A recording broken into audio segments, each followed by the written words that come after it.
Literally Ramanna చేతులు పట్టుకొని అరే మామయ్యకి ఎప్పుడా సింక్ ఆర్ సేల్ నేను మామయ్యతోనే ఉంటా అని చెప్పి అక్కడ మాట్లాడుకున్న వాళ్ళందరినీ పెద్దసారి దగ్గర అవుట్ చేసిండి.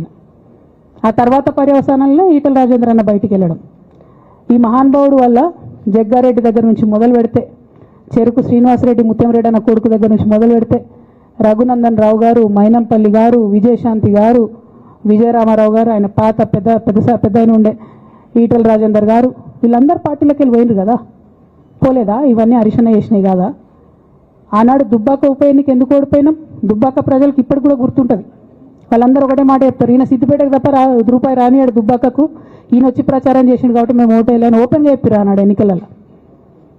దానికి ఏం రాపించుకుంటాడు ఈయన పేపర్లల్లో? ఒంటరి పోరాటం చేసి ఓడిన హరీష్ రావు. అసలు ఓడిపోయిందే మీ వల్ల కదా.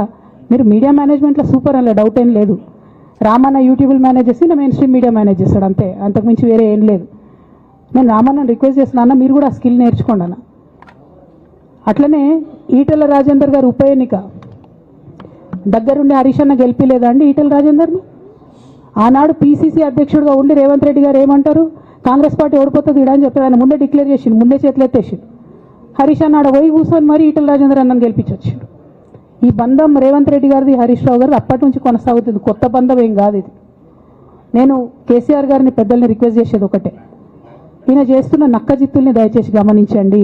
ఇలా నేను బయట పోతా కావచ్చు, నాదేముంది ఉద్యమంలోకి వెళ్ళి వచ్చినా వాళ్ళ ఉద్యమంలోకే పోతా, నాకు భయం ఏముంటుంది, నాకు ఎన్నడూ పదవుల మీద ఆశ లేదు.